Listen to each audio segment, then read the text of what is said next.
Hi, roomies. Welcome to the relationship room. Oh man, we have an interesting, very interesting, probably a little bit controversial in some settings, depending on who you ask and who you talk to. Episode today, when the spark flickers out. Well, it's almost Halloween. It has this, feeling. So I'm excited. We're all excited to, talk about this. Um, and just, hear what our guest has to say. And, as usual, you can always send us your thoughts and what you think about the show. So today, without, going on and on, I would like to welcome our guest. She's Mo. You know her, you love her. Maybe sometimes you're like, Mo, what are you talking about? What's up with that? And you're like, I love her, but I'm not sure if I love her on this episode. Nah, just kidding. I know you love her all the time, because I love her all the time too. And she is our super pro diasporan, because she talks to everyone that has something to say. She gives that voice out to all diasporans, and we have these conversations that that really get us thinking. So, Mo, my girl, the wonderful Mo, welcome to today's show. You bring a lot of energy, you bring a lot of expertise, you just bring so much to the conversation. So of course we have you back, and today is going to be another very interesting conversation. How are you doing? I'm doing okay, but I'm getting scared. After you say interesting for host, the trap that you said for me, I have yet to recover from it, but it's okay. Yeah, I feel like this is a place I just need to loosen up a little bit without having the pressure of being a host. So let's get started. Yeah, thanks for having me back. I'm glad you feel that way, because you know what, I said I'm gonna set some traps for her, but I changed my mind. Why are you afraid? Why are you scared? Why are you scared? Bring it on, Ada. All right, if you say so. So how has your week been? It's been good. It's been good. It's that kind of week where I'm just trying to relax and tell myself, what, just take it day by day. I'm just waiting for magic to happen, but I just realized I'm the magic. Even being alive is magical, So I guess being in a new country and feeling like you don't have a lot of time, there's that tendency to just overperform or overdo. But it's like, girl, calm down. You're here with 2 kids and a mother. Depending on you, you can't be doing extra. Well, yeah, it was good. I'm glad it's almost the end of the week, so yeah. Thanks for How are asking. the kids doing? How are they adjusting? Yeah, the little one is almost going to be a year soon, so he's trying to walk everywhere, so that's good. And the older one, she's doing great. Just finding ways to expend her energy in a very good way, because she's very energetic and all that. So yeah, so far so good. Thanks for asking. How are yours? I'm glad to hear that. I'm good. I've had a really good week. Like I think I was telling you before the show started, had to visit a dentist, but besides that, I've had a really good week. One thing that stood out for me this week was, and I made a post on Facebook, was I started craving roses. Have you ever felt like that before? Roses? Like just craving something. Yeah, something weird. No wonder you put that on Facebook when you're talking about flowers. Girl, let me slap it out of you. Oh, it's craving roses. I know, but still.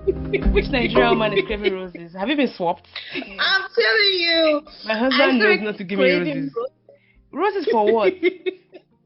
For what? It's so suspicious. I'm sorry. It's not in our DNA. What happened to you? I just feel like something is going on. But I think it's something good, right? So I started just craving roses, flowers. To smell or to hold? Like to smell, to look at. Just for some crazy, just to look at. Yeah. So I think I've had a flower delivered almost every day To yourself? this week. Yeah. That is so expensive. I know, but and they die. Kind of like love, they die. My inner spirit wants it. So that's how my week has been. Is just me sniffing the roses, smelling the roses, whatever the roses, looking at the roses. Yeah, so overall very good week, very, very good week. I have to ask you, right? With your week just being the way it has been, do you feel like maybe there's something that you could probably do to make the week end a lot better? I think just letting go of expectations of what my week should be. I'm a control freak, right? In my head, I think I'm in control, which is such an illusion because what am I in control of?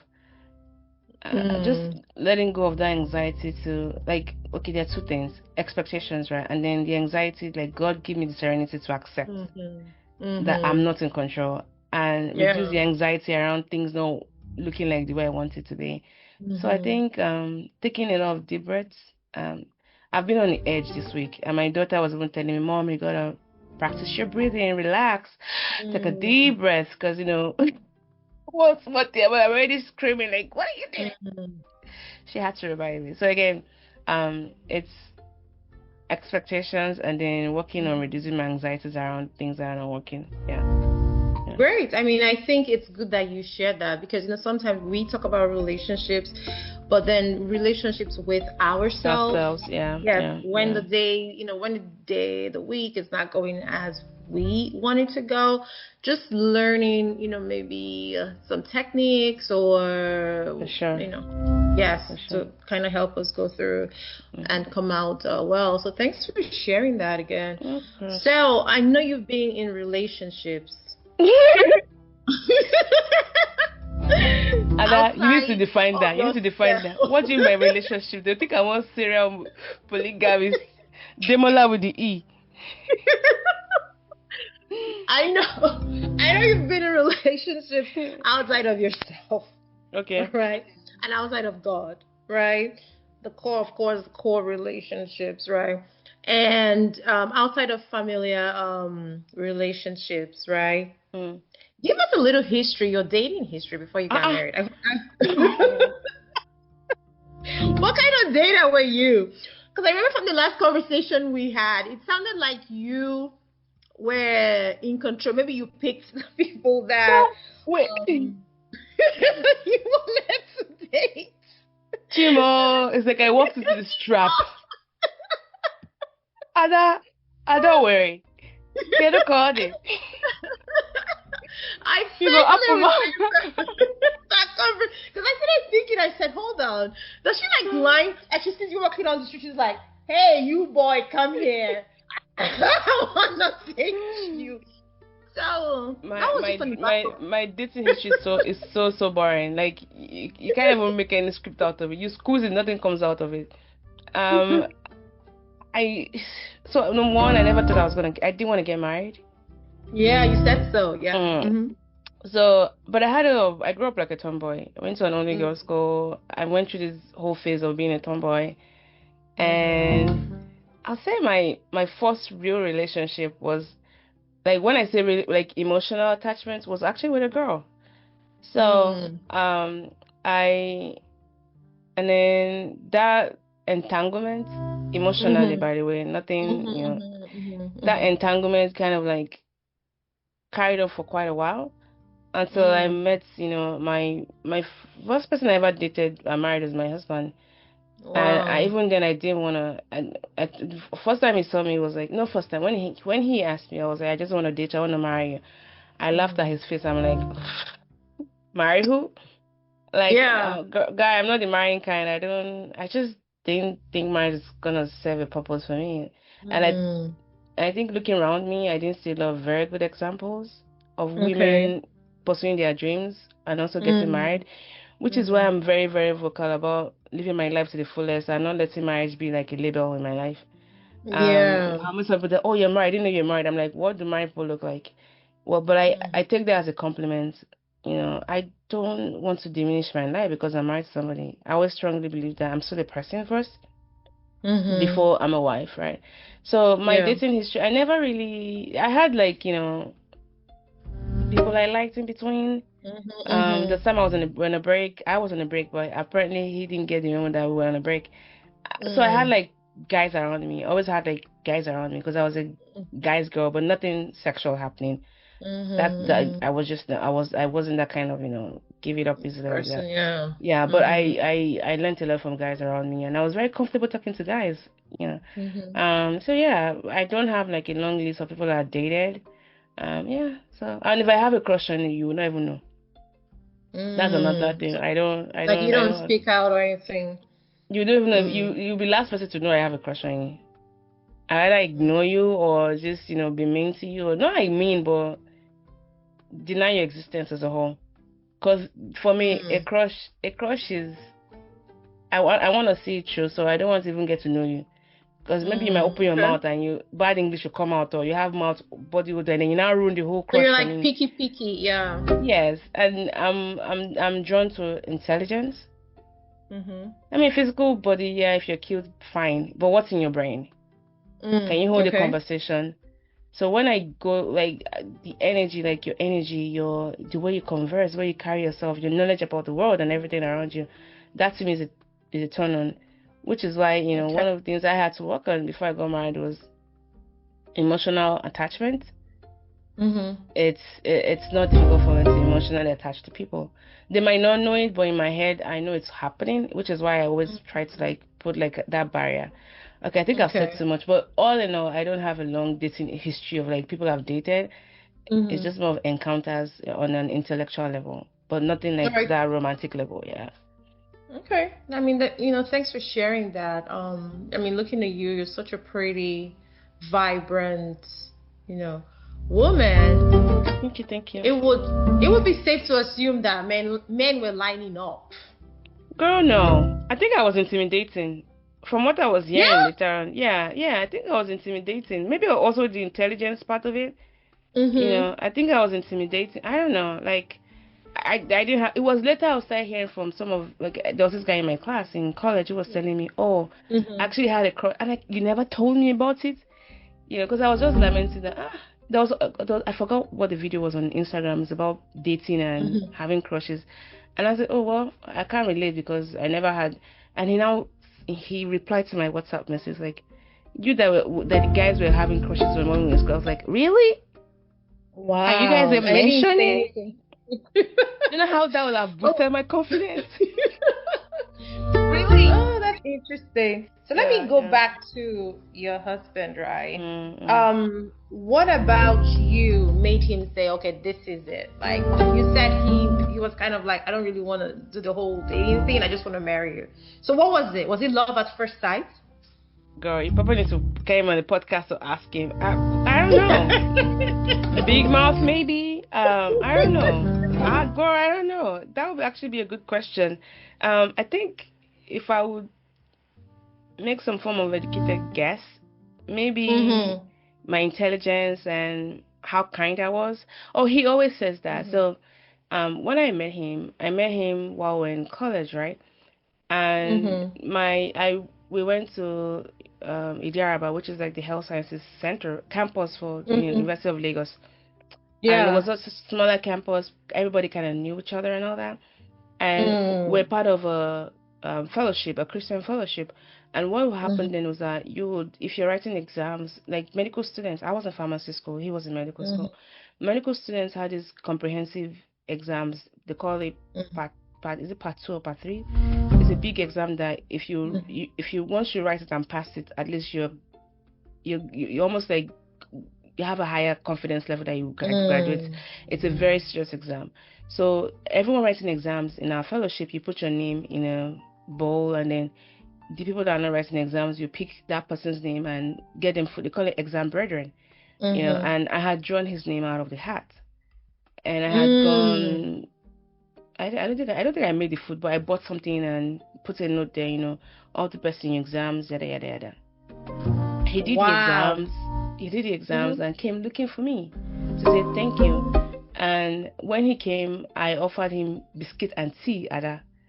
Apparently, he said nobody had ever offered him biscuit and tea. It was such a low hanging fruit. I'm a good host, you know. It was such a low hanging fruit. If I had known, I'd just chased him out of my room, right? No, but you are a good host, though. You are a I good am, host. but the way he made it seem as if it was something out of the way. And he said that stayed with him. That maybe he thought I liked him. I'm like, dude, I'll give a monkey that walks into my room tea and biscuits. Banana. You Oh, know. So and then I had this bunch of roommates. One thing I loved mm-hmm. about my experience in school was that all of us were close. Usually when you're in uni and you have roommates, you might have two people that don't talk to each other. There's one crazy loony one. No, we're all close. Mm-hmm. All of us connected. And anytime guys come visiting, oh, they would tease you to no end. So when they saw him, of course, they're teasing him, teasing me about him. Yeah. But it was just that gesture of tea and biscuit. That's what got him into trouble. And many years later, I'm still paying for it. You know how like some Africans would be like, "Are you sure she did not do abracadabra boo boo inside the tea?" Dating was the last of my problem. Like last of my concerns when I was in school. I was not even in a rush. You know how girls go through this phase and they're looking for someone to marry. It was never. Yeah. My goal was simple. I wanted to get a PhD and adopt. Those were my two goals in life. Even when I saw him, I was very vocal about that. I'm getting a PhD. I actually wanted to go to France, which is why I was, studying French and bottling up on my French and getting it better. My plan was to go to France, get a PhD, and adopt kids. That was my plan. I was always vocal about it. I wasn't, marriage was not in the picture for me. So amazing. That's a really amazing story. It sounds like what people say sometimes, right? What you're not looking for looks for you, you know. And so when he told you, you're the most beautiful. He didn't say the most beautiful. No. If I use those lines, we will not be together. Because I'm not. That's another thing about. No, are you kidding me? No. Okay, so talk to me about that. So, flattery. I don't like it. No, it doesn't. Okay. It doesn't. Don't waste my time. Don't waste my time. So see. Well, he could. That's another thing. What if he was being sincere, right? But that's why is it I'm the beautiful damsel? What does damsel mean? Do I look like damsel? Beauty is in the eyes of the beholder. Don't call me damsel. I'm not a damsel, please. What are you? I'm just Mo. Like I don't know. Flattery doesn't work for me. You can be sincere about it, but you should know your audience, right? If you're trying to get something out of it, don't use that kind of words. Again, maybe I'm just a Nigerian girl, I believe. Some girls might work for. I'm just me. I don't fall for those kind of words. So you're not falling for that style of word. Girl, those no. style of words. But what style? Okay, what style? Are you trying to talk to me? I'm not trying to. I'm just trying to imagine. I know. I think we're all curious to know. Because you're coming off as, strong, stoic. Yes. That I am. So what kind of words did he use that got your attention? I don't remember. What did he? Can we get Taiwan on the line, please? Because this question is too much. All right, okay. We'll let you off the hook at that one because it's been a really long time. It's been almost 20 years now. Yeah, and we're gonna get him at some point because this is a relationship room. Why is it my own relationship? What's it for your room? And he is part of the roomies by default. So, right. Yeah, you should get him. You should get him on the podcast. You should get him on the podcast. Yeah. Because I have no idea, but I would say that he was very responsible. So that fellowship I told you about, he was the organizing secretary. They called him OS, and the OS would stay behind to set up for church. They come in early, set up because we had a temporary space. Everybody shared that space for fellowship, so we couldn't store everything permanently, like the speakers, all of that. He would come early, set it up, and people in their medical school, so busy lives. And then by the time they were done, they will pack up everything. Wow. Imagine doing that twice a week, Thursday and Sunday. Yeah. So you saw that dedication in him, yeah. And he was always smiling. Right? And we had this boss, this fellowship boss. Hey, they called it Faithful James. Faithful James was not faithful. This boss was so rugged. It was so rugged. It was problematic, and the only person that could drive it was my husband. In fact, there was one time the ladies, there's there's the women's side of the fellowship, like where all girls get together. We're going for a wedding, and Faithful James was supposed to drive us there. Now the bus stopped somewhere. They started, it wasn't starting. They had to call time wherever he was. He hopped on a bike and drove the bus, and the girl started clapping. I was like, okay, I like this person. He's very dependable. And every time I would see him, he would smile. He always had a smile on. And I think just little things like that started chipping at my cold stone heart. Yeah, his responsibility and his stability, I think, is quite stable. Did he have like other girls who were eyeing him? Do you know? Oh, so he went through a phase. This would be his story to tell. He went through a phase where he was asking different girls out. So he was someone that was almost like nothing, no movement. All of a sudden, he woke up one day and it was like, who shall I marry? That's how this guy was asking. He probably asked about 4 girls before me, and I did not know. Hey God! I said, if I had known, Ada, if I had known, you would have changed your mind, or 100%, 100%. I ain't about that life. And one of the people he asked out before me was one of my very close friends. If I would say we're a day apart. Yes, and she never mentioned it, maybe out of respect. But he wasn't like confessed it to me. He just said that he was just going through a phase, and but when he saw me, and I'm like, what was about? Because I was crazy. I wasn't hiding my, some girls just hide their craziness. Yeah. And that was not me. I've always been like, I've mellowed now. Hey. I used to be crazy. Like, I didn't hide it. My extraness, and I was just the way I was. I've always been this way. Even my thoughts, the things I thought about the world, whether it was even for a Nigerian, whatever that meant, it wasn't never hidden. As I am, this is how I am. Take me or leave me. I'm not trying to perform for anybody. I've always been who I am, and I'm not apologetic about it. So maybe that was refreshing for him, maybe just like the plans I had, like the things I wanted to do. Although when he told so he's a twin, right? When he told his twin brother about me, and before I met him, his twin brother, that is, his twin brother told him, run away from that girl, she's crazy. Did he know you, or he just felt it? Whatever he was telling his twin brother about me. Okay. His twin brother told him, run away from that. And when he told me what his twin brother said, I automatically just loved his twin brother. And he's still one of I'm like, that's my person. I think we're gonna be close. And it's still one of my favorite people. We're similar as far as his temperament. Like, he's so different from Taiwo. They're total opposites. But I just love that frankness. And I knew him already before I even met him. Like, okay, that's my person. That's nice. He totally gets me. That's a compliment, yeah. Yeah. All right, let's fast forward. So we've left the dating scene. You're married now, and now you're in, the till death do us part kind of thing. So, what is the kindest thing? So now you said you're the kind one, right? So maybe you're going to have to think a little bit intentionally about this. What is the kindest thing that stood out or stands out, no matter how recent it is or how old, that your husband has done that made you say, you know what, I made the right choice? Is it like recently or just in general? Yeah, anytime. Yeah, in general. Yeah, anytime. Yeah. Okay, I'll be very, very frank with you. It's probably going to expose a little bit more of things, but it's okay.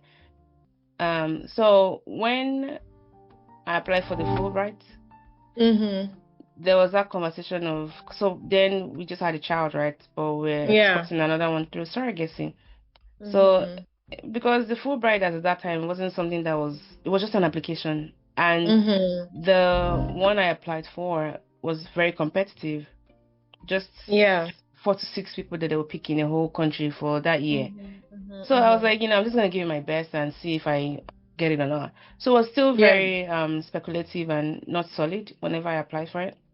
So by the time the announcement came, and meanwhile I applied in September of 2024. You hear back in 2 phases. Once in December, if you've made it past the preliminary review, And then the Yeah. second level is where they will send your application. So the first level of review is the US folks will review your application. And then if you meet the um qualifications, they'll forward it to whatever country you're proposing to go to. So for mine, Yeah. they forwarded my application to Korea, and Korea will now decide whether they want to take me or not. We didn't Mhm. hear back until end of April/May. And so many Mhm. things were responsible for that. Trump had, frozen Mhm. funding for Department of State, blah blah blah. So when the Mhm. announcement came, I remember that we just had a baby. Our baby had to be in Nigeria for a couple of months because we had to do DNA testing and bring him over here because it was born through surrogacy, yada yada. So it was still trying to get used to. And our son came in April, trying to get used Mhm. to being a family of four. And then I Mhm. go Mhm. like, oh yeah, by the way, my Fulbright has been approved. I'm gonna be gone, in for the next 10 months. So I was like, what's gonna happen to us? And I'm like, what do you mean by us? Yeah. I'm going. And of course there was some fight about that regarding just Mm. how I think it was just on both ends. I'm not saying Yeah. and one person was right or more right than the Wrong. other. Yeah. Yeah, Mhm. but I would say that when everything got settled, being Yeah. able to come here, especially with the kids and the level of support I've gotten from him, Mm. because if I had to put myself in his shoes, which I had to do, because in that moment I was just like, at least be happy for me. You Mm. can. Yeah. I've been thinking in my head like, I know that this is going to put a lot of strain in the family. Do you think it's easy for Yeah. me? But this is a career driving move that if I said no to it, I don't think I'll ever have the opportunity. And as the Mm. years go by, it's gonna be harder to leave because now we're saying, oh, our daughter Mhm. is in first grade. By then our child will be in kindergarten and I'm, older and I Mhm. can't move around countries anymore.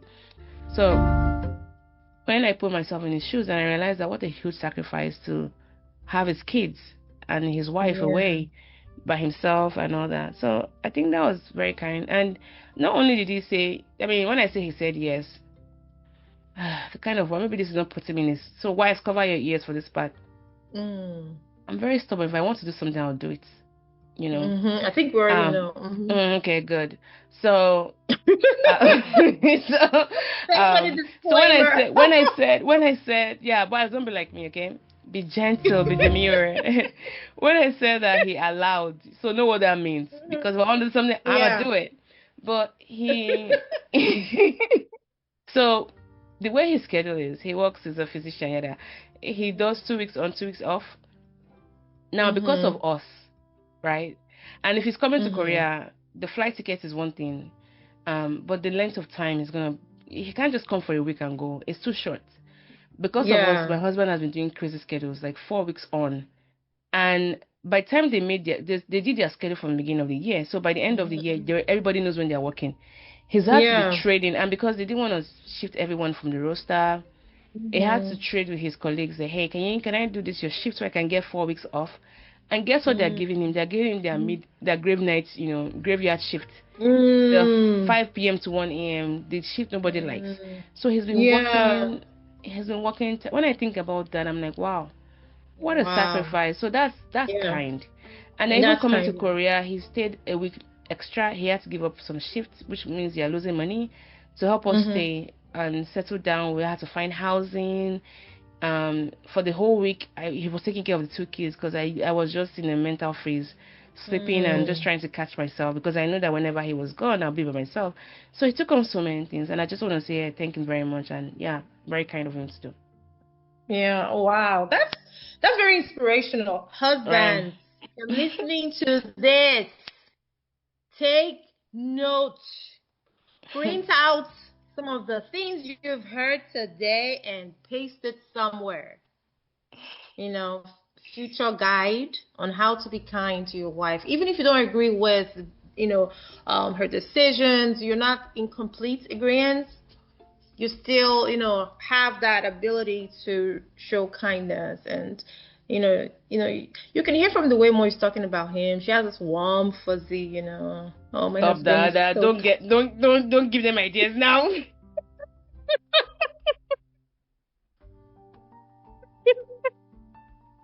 husband is so sweet. I'm hard, but he's Mm. sweet. All right, okay. Let's leave you alone.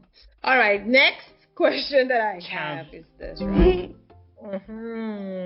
And this is probably not you, but maybe any stories you have that you can, kind of talk about. Why do you think people ghost themselves inside a relationship before they ghost the actual person? So you mean like when they just check out?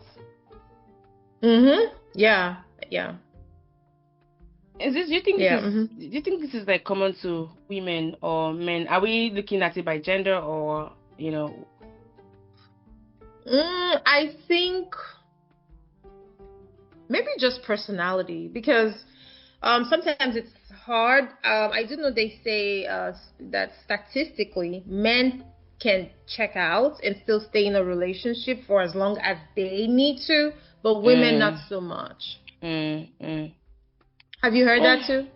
Well, I always feel like for women, I heard that for women, when they've emotionally checked out, you might not even know.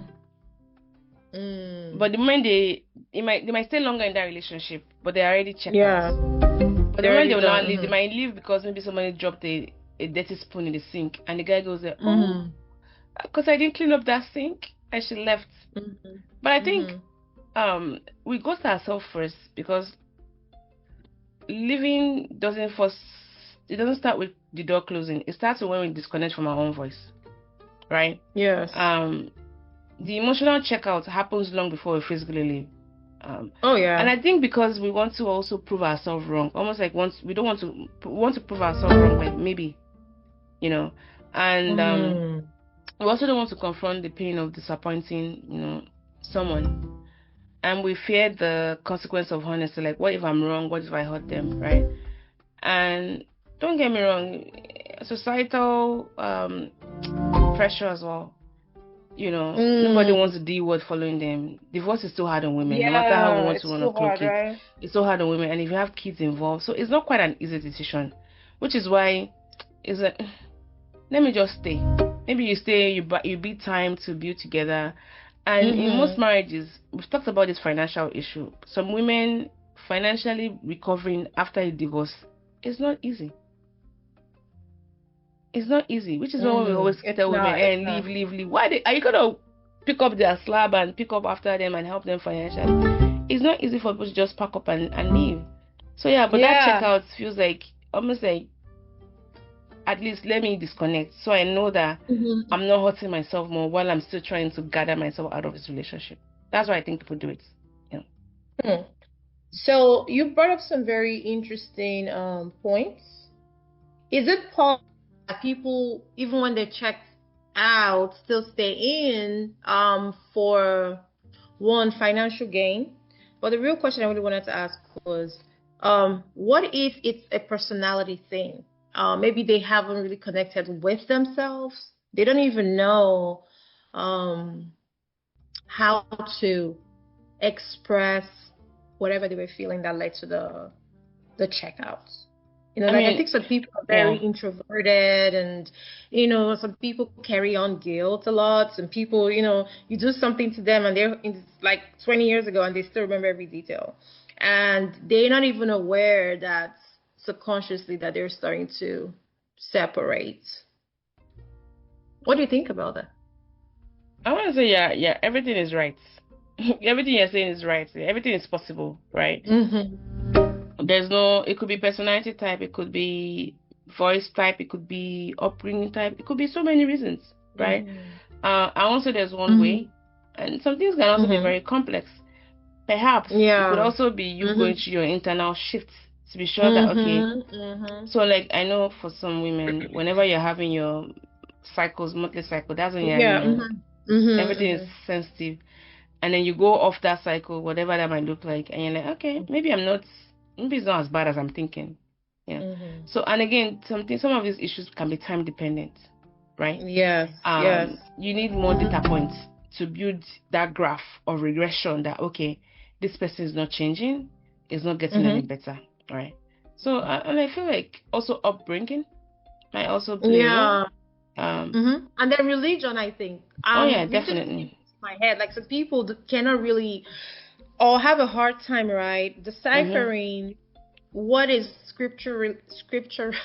Scriptural, yeah. Mm-hmm. Yes, and what is just their own religious bias. You know what I mean? So they think, oh, I'm a martyr. I'm just gonna stay here until, I get, punished or whatever the case is. But some people just can't make that distinct line about what's socially okay, mentally okay, emotionally okay, and what's not okay when they depend so heavily on, the Bible, for example. Word. All right. So have you had any experience with this? Have you ever felt like you were in a relationship? And it doesn't have to be the marriage one. I know, the marriage one, yeah. But yeah. Where you felt like you checked out. But I mean, knowing your personality, I don't see it, but go for it. Girl, don't say so. Never say never. How about me? I turn this question to you. Shock us. I'm like, there is no way. How about that? Shock our system. I'm your lucky. I should flood you. I don't. Let me see. I feel like the longer I stay in marriage, the more I just have to. Marriage makes you a philosopher. You start like a social philosopher. You start thinking about yourself and the way you act around this person and the way you act around your friends, other people you care about, and you're like, why is it not the same? Why am I tender towards this person than I am with my, friends? So I won't say ghosted. So there were, of course, every marriage has its challenges. But there have been times in my marriage where I felt like, okay, this is it. Yes. Honest to God, yes. And of course, you go to therapy and you calibrate and you set, some healthy boundaries or talk about what that might look like. Yes, but those times, yes, it wasn't like checked out, but it just, and I would say it. You notice the distance, like, and I would say it. I'll be like, this is just, So I won't say ghost. Ghosting is not really my style because I have been ghosted in a friendship though. And I know how you've been ghosted, girl. How dare they? My heartbreak. The only heartbreak I've suffered in this life of mine came from a friendship. It's not even a romantic relationship. Oh, I know how, I know what you're talking about. I think I've experienced something very similar too. I cried. I went through stages of grief, So I know what that feeling is like to be ghosted, which is why I'm like, I'd rather just say. Just talk about it, So it might be hard to talk about it because, again, how deep it is in your heart, and you say, once you give life to those words, it's almost like you're calling into existence. Which is also hard, right? But keeping it inside, and maybe because like I'm also female, the Nigerian female in me comes out a lot in my relationship dynamic with my husband, in the sense of there's so many moments where I feel like I don't say everything I'm supposed to say, because if it's at the height of my emotional turmoil, I might say the wrong things, so I don't say. I might act a certain way. I want to say for me to talk. It's just like the words are just coming out, and it's so emotional because we've kept so much bottles on the inside. So it's very complex. It's like it's not consistent. It's complex. But I'll just say that as best as you can, voice those feelings out, better out than in, because you start acting out from them, and it's not healthy. Yeah. Okay, so how do you respark the spark, right? So let's say and of course, like, we all understand marriage is never a consistent, like, straight line. Anybody telling you it's consistent straight line, they just need to they need to come on this show. I want to hear it, and you're coming with proof, and we're gonna find you, like, literally. Excuse me.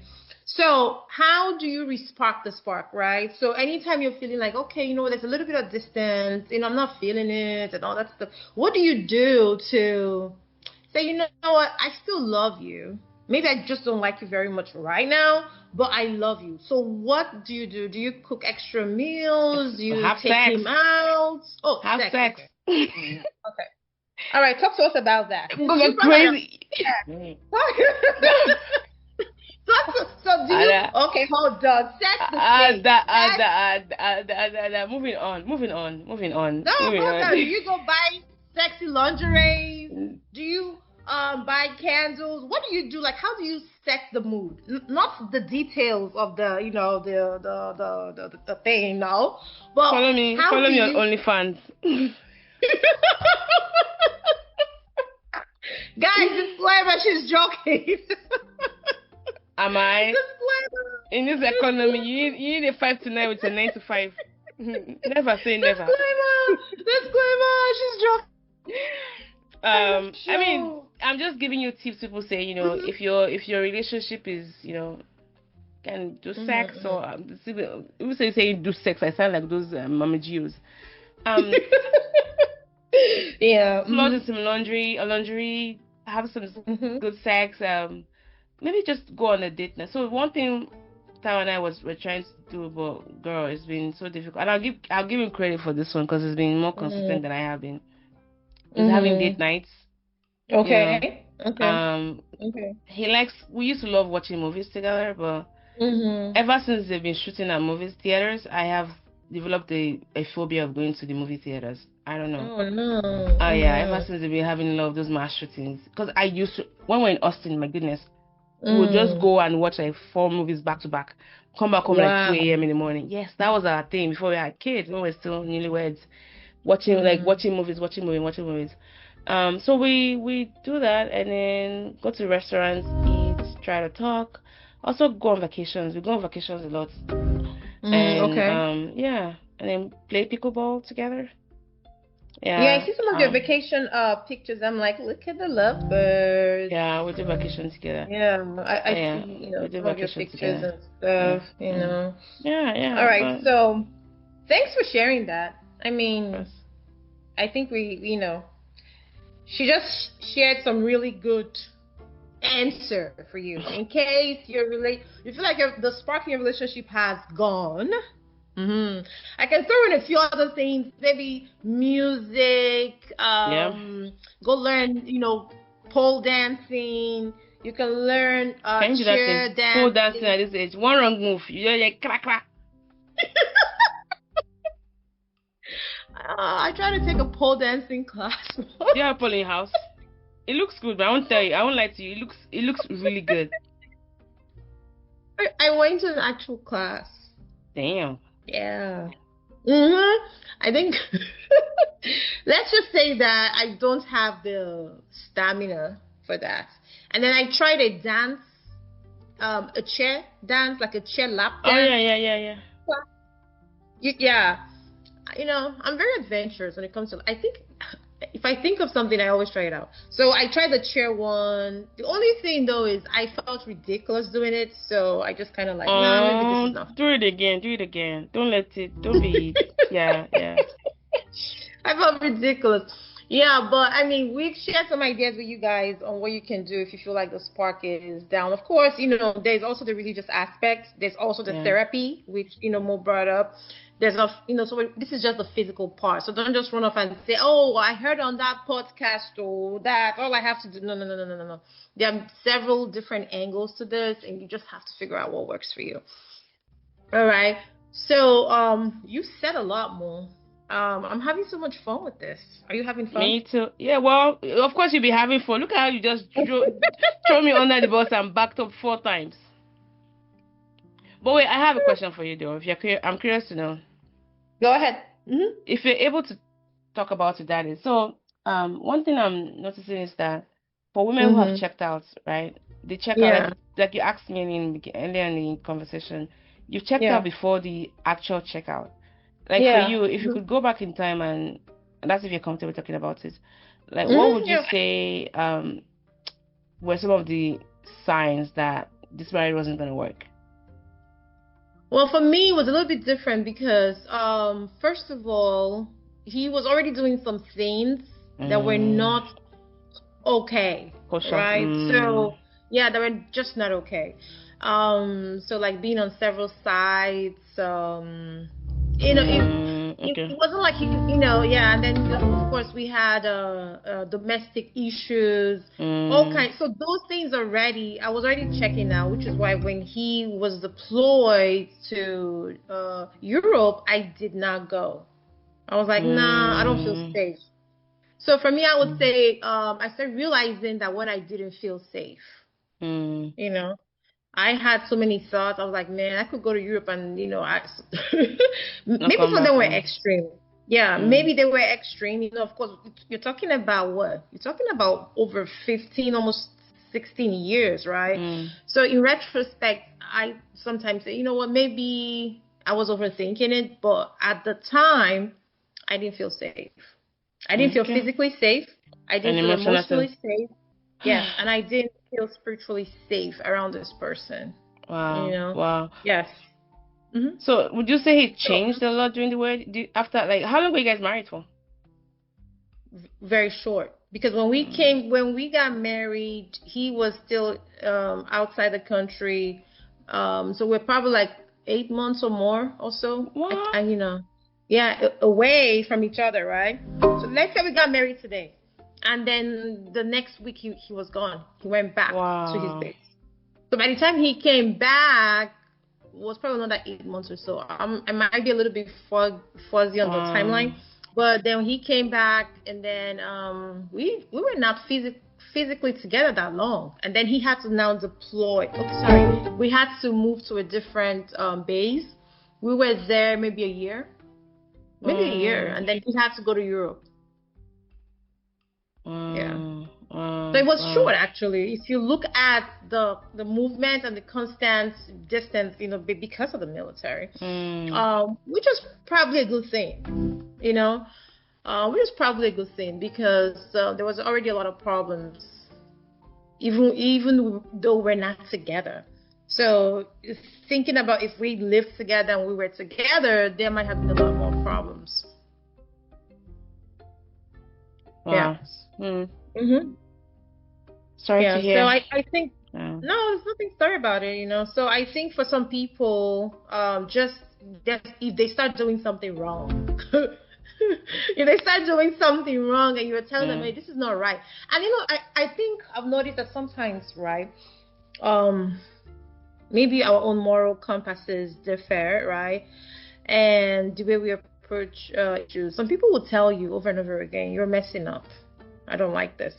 But then there are people who, maybe because of the gravity, right? For example, let's say somebody was hurt. Maybe not even in the family, outside the family.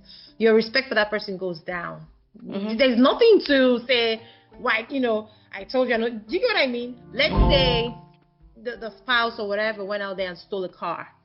And now, he's facing court charges or whatever, right? You're not going to be like, oh, I've told you 100 times not to steal. Your respect for that person is going to go down. Like, definitely, yeah. So I think there are varying degrees to the signs and how you approach the signs. Okay. Yeah. Thank you. And there's a lot of maturity in that conversation. It is. Yeah, this is a very. It is. It brings a lot of this relationship things to the surface. Even just. All right. Let's move on to another question. Okay. We're gonna try not to wear you down. Do you need water or anything? Wait.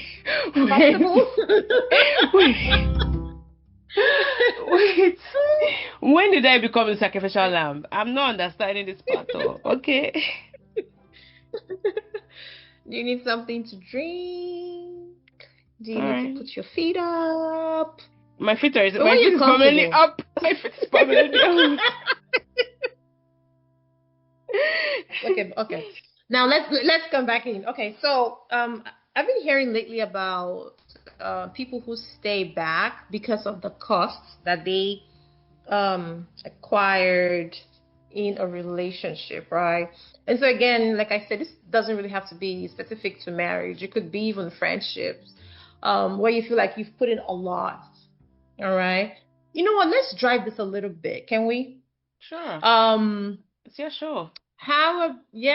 Let's just think outside the box, right? So it could just be even really just friendships, like somebody you met at church, and then things grew, and you start forming emotional attachments, and this is somebody you can rely on, but you find out they're not what you thought they were. Have you ever experienced something like that? And if you have, do you think maybe you continue to entertain this person's religiosity and or lack of it because of how much you invested in the friendship? No. No. Do you have any examples for us? Maybe not that. I have those kind of examples. Maybe you can share it. I just see, life is so short for me, and if there will be an example, it's probably, how will I put it? I can only do that once in my life. So let somebody, like, to stay in because I'm trying to beat time and all that. And almost like, how they say a bee has a sting per lifetime. Once it stings you, it's gonna die. So I choose that. I choose that victim or prey or predator wisely. You only get only one of that instance can ever happen in my life. So how will I put it? Life is so short to be stuck somewhere where you don't want to be. To be stuck. Yeah. Right? And maybe another way of putting it is that when you come to that realization that this is never gonna work. Maybe others might see it before you see it, or it's taking you a lot. Because for me, before I would say I don't want to do anymore, I want to make sure that, because one thing in my life I like to do is I like to minimize regrets. Yeah. I like to. Do you do that consciously, like intentionally? Yes. Okay, that's good. Yes. I like to minimize regrets, and I don't like to act rashly.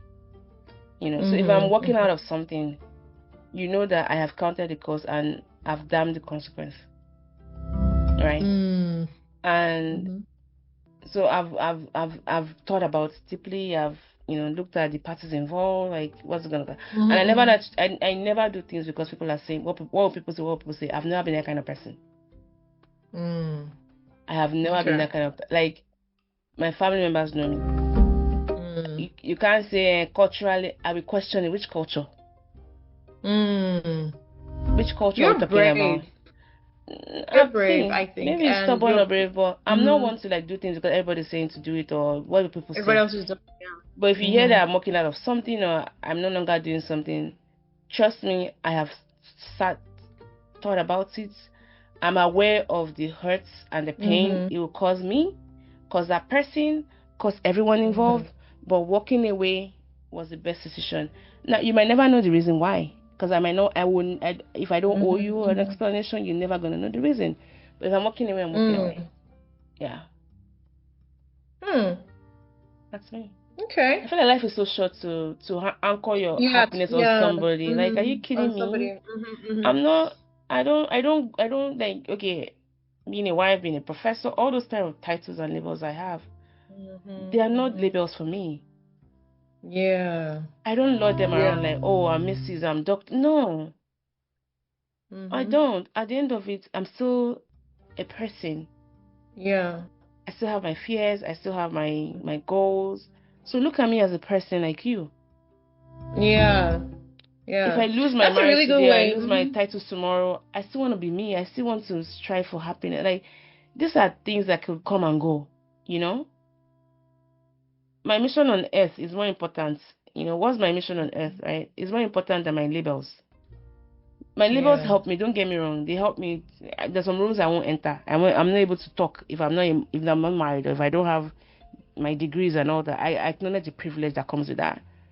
But that said, I don't. It doesn't define me now. Yeah. So when I spoke about I was asking about the religious stuff. I remember growing up, a lot of times, our parents, would go to a church, not because, that's what they really wanted, but because of this, I'm always giving tithes here. If I move to a different church, I'm going to lose whatever, privileges that come with it. I heard a story recently about a woman who was going to a church, and she was in her 80s. And I think she had amnesia or something, some type of medical condition, and could not, continue paying whatever she pays every month, and she died. Or she passed on. The church would not bury her because they said she had missed about a year of Thanksgiving. Is it these Anglican churches that do this, right? I don't even know the name of the church. It's one of these, Pentecostal churches. So I saw that and I was like, how?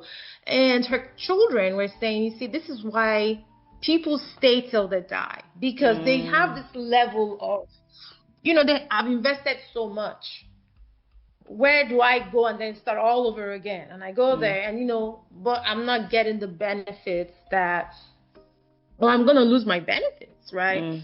So, these are things that do happen and can be quite sad, especially in the Black community. I'm sorry, Black people. I'm Black too anyways. But yeah. So it's one of those really sad things. That level of commitment to something that should just be done with. Right. So I think we've talked a lot. Do you have any questions? Do you have anything that you think that we have not shared that you would like to just voluntarily, from the goodness of your heart, from the the sweet spot in your heart, and just share with us? Well, first of all, thanks for having me again. I feel like the more I talk to you, the more I'm also getting to know more about myself and also more about you, of course. And I hope that our listeners take that from that. Life is still about discovering oneself, right? But above all, I don't want to say be happy, because when people say be happy, what does that really, really mean? I'll say don't lose your purpose in life, right? Don't lose your purpose in life. You being in relationships, whether with yourself or with other people, it should drive towards a purpose. Now, don't get me wrong and say I'm saying you can make friends with all the people that you benefit from. No, that's not it. That's not what I'm trying to say. If you're in a place that is draining life out of you, is driving you from what that purpose is what is the point of it? We talk about, if I could keep staying, what about the stress, the things you can't even see? The cortisol levels, risk of cancers, metabolic diseases, the stress you're putting on yourself, and all that kind of stuff. And also there's a way it chips at your confidence as a person, because you're not in the right place. You've kind of like diminished your life. So again, evaluate. Everyone should take stock of the relationships you're keeping, the friendships you're keeping, and see, is this what I'm supposed to be? And if need be, again, do this thoughtfully. Don't just leave because somebody's saying to leave. No, course correct when needed. And I have a question for you. I'm not, sure. I know you have a lot more to say, but a thought just crossed my mind, right? What do you think that personal relationships with ourselves is a lot harder than even relationships with others in respect of even checking out? Is it possible for someone to check out of themselves than even before you even get to checking out with somebody else? Is it possible to check out with yourself? So I think there are two questions there. Let's start with the first one about why is it harder to have relationships? Of course. Yes, of course. With yourself, because it's the hardest part of it. Okay. Because the moment we are aligned, a lot of things fall into place. We treat we treat other people better. But a lot of us don't do that work because it's harder to look at yourself in the mirror and realize just how miserable of a person you are how you're so insufferable, how it's a miracle somebody's lived with you for this long. Because are you kidding me? The quirks you have, the hangups I have. You found somebody that wants to take your dose of craziness every day, and they're still smiling. Man, talk about your hallelujah challenge, right? Yeah. I think the hardest relationship any of us will ever have is just the way we have it ourselves, right? Yeah. And that's a lot of work. It's a lot of work to do. Yes. But when we check out of ourselves, right? It's quieter. Right? It's quieter.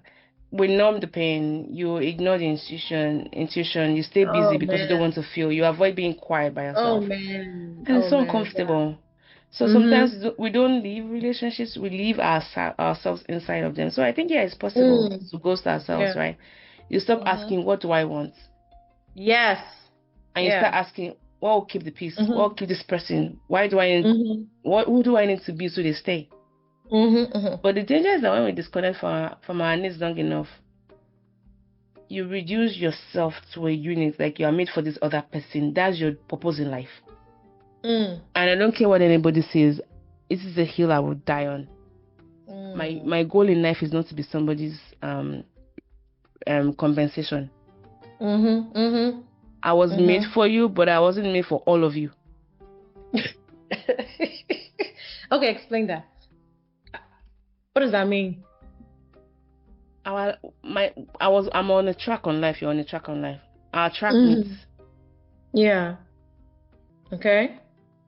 But still have to keep going on that on our tracks, right? But okay, we can actually ride together. It saves money on this. Instead of me driving 2 cars, let's drive on 1 car. But you're not playing loud music or playing Pasuma and disturbing me, or doing dangerous things in the car that will make my life at risk. That's what I mean. Got it. My goal in life is not to be just for you. Okay. And I feel like this is when some people get married wrong. Like, you lose all of yourself. Yeah. And do you think for you, right, in your relationship, that you have been able to define those lines? Like, okay, this is me as a person, and this is you as a person, and we meet here. Are those lines defined very clearly, or do you sometimes have like a lap over? It's hard. Culturally, I have broken so many cultural taboos. I've always been a rule breaker anyways. As a Nigerian, I've always been a rule breaker. But I'll say I give credit to the person I'm married to. He understands. And so no, the answer to your question is no. I don't think I've gotten to that point where it's perfect. But I'm very, very intentional about things I need to do to make myself feel my needs first before I can feel your own needs. Which is why I love thinking of, put on your oxygen mask before you put your child's on. It's in marriages, right? I believe that for a marriage to work, you have to work on yourself first. Feel your own needs first, and then you can become more useful to that person. But don't do it to an extreme. The problem becomes when you just go for your own and you're not thinking about the other person. So I have things I do with my friends. I travel with my friends. I have a friend group where we rotate. We go visit one person in Canada, the other person in Chicago, Alabama. Like, we just rotate every year. We make sure we meet up. We have opportunities like travel. So I have things where I do with my friends, where I travel and do things with my friends. And for me, that helps me become more. I'm able to connect to the young person I was, the woman I was, and the woman I am, and they're able to help me keep those thread constantly. So, but I'll say that those things really help. I haven't been better at it, because when you're doing those things, you're also taking away from your relationship with this person in the sense of the time you're committing. But as long as the person is mature enough to know that it's not time away from me, it's time away from me, yes, but it's also going to make her be a better person. Yeah. Like, my husband is somebody, if I tell him that I need to go meet up with my friends, he's like, okay, yeah, sure. I need to be out of the house. I need to try. I'm planning a trip to go see my friend. We walk around childcare. What's that going to look like? He doesn't guilt trip me on, why are you leaving? No. Yeah. So does he do the same things? So does he, That's a whole new conversation we should have next week, Ada, because I think it's a problem with men. I'm not kidding. Like you just throw these, what are they called? Innuendos? Is that what they're called? Like you just throw them out there, and then you think we're not gonna talk about it. Okay, we can talk about it next time. We can talk about it next time. But men, women are better at community building. Okay. Look at us now. You think if we were men, we'll still be close? No. I don't remember your name. Yeah. Look at the community we built. Look at the people I've asked you to please reach out for, to kind of talk to. Look at the resources we shared with one another in the past how many years we've met. Our men don't have that. And it's not unique. I feel like we should talk about it. So, one problem I'm seeing in marriages these days is where men rely on their wives a lot for everything. She's your therapist, your business planner. Are you really gonna go there? Your best. We should go there. We should go there next week. I want to spend it. This is the hill I want to die on. Buy a plot of land for me. Let me bury myself in this hill. Color it brown. That's my favorite color. All right, so we're taking notes of that. That's a conversation that, man, yeah, that's a conversation we need to have. Yeah. We need to talk about it. We need to talk about it. Definitely talk about it. Like how men need to work on building their own communities outside of their wives.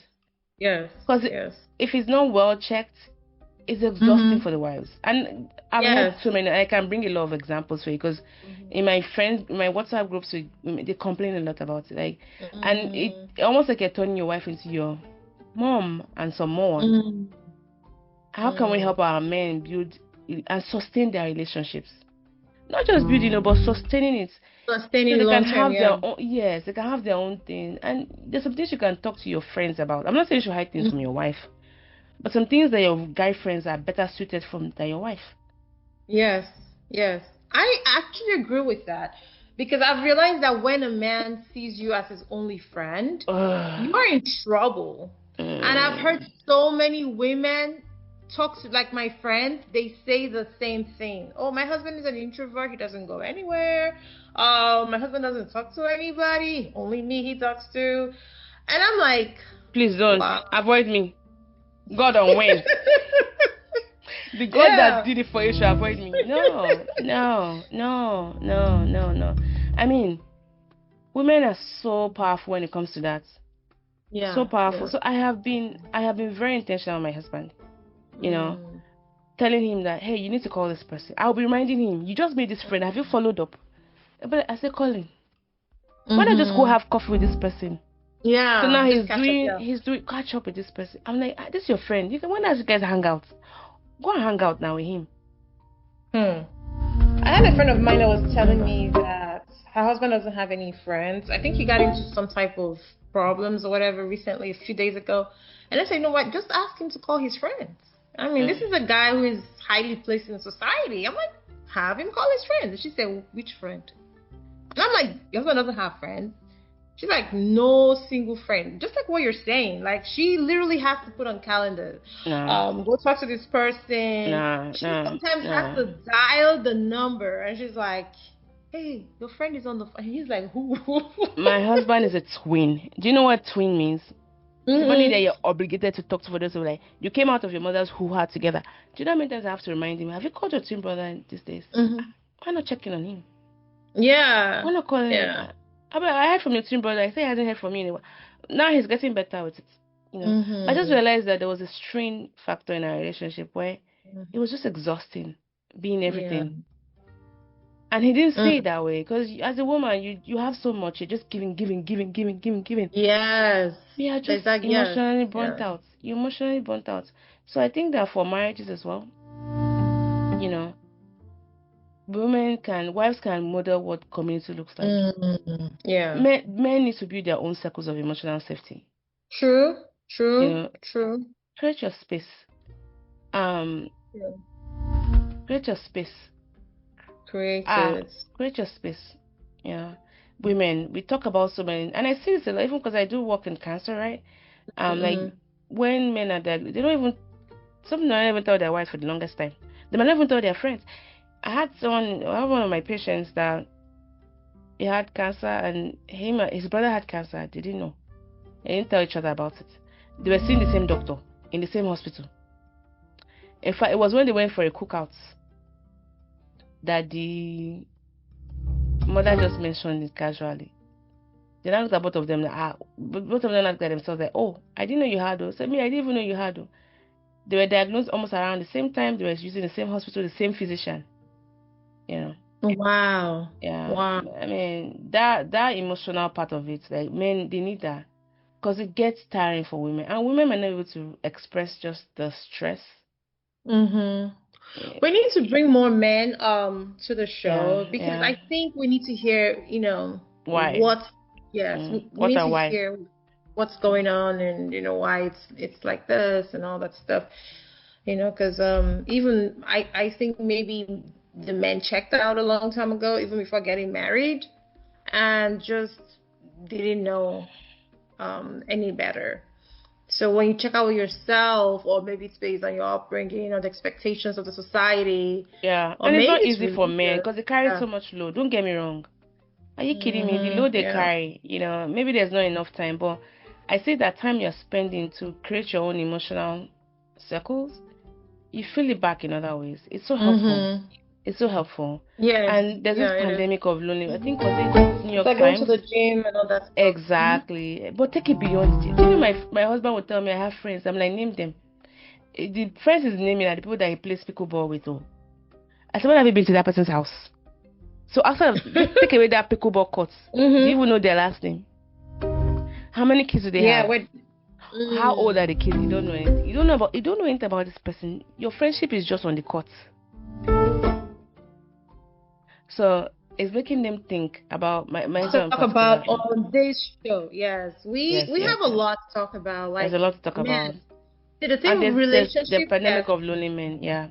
Oh yeah, the thing with relationships is that it's a real life experience. If you're alive, you have a relationship. It doesn't have to be romantic. It doesn't even have to be parental, whatever. You have a relationship, and that's one of the things that this show is here for. We're gonna talk about a lot of stuff. We're not just gonna talk. We're also gonna, like we've done today, we threw out some tips that could be helpful, things to explore. We ask the hard questions, and we know people want to talk. And so we're here to, to hear you, to listen, and to share tips, advice that may help somebody else. So don't hesitate. Be part of the show. Don't just keep everything to yourself. Be part of the show. Share your wisdom, or not too much of wisdom, whatever it is, So Mo, we thank you very much for honoring us in being here today. Thank you for having me. It was really good conversation. Really, really, really good conversation. We wish we could just have you on for like the next hour. But we gotta go make some cheddar, and it's late here. Yeah, I know you're busy and the time difference and all that stuff. But it was fun. We had a good time. It wasn't just fun. It was educative. It was entertaining, right? And, we're looking forward to more conversations about, ourselves, relationships. We'll get into many other topics. We even get into with pets. People don't really talk much about relationships with pets. We'll talk about pets. We'll talk about religion. We'll talk about, school, all kinds of stuff. Name it. This is the place for those type of conversations. I just want to thank you guys for listening. You've been amazing. I hope you enjoyed the show as much as we did, dear roomies. Let's hear from you. Send us an email, or just catch us. Just grab us on social media, and we'll be very happy to be grabbed by you. Just touch us, whenever reach out, and you will have our full attention. So I just want to say thank you again for being a part of this show, and and have an amazing day. Mo, any last words? Thank you for having me. No, and yeah, this was fun. Thanks a lot. All right. Bye. Bye, guys.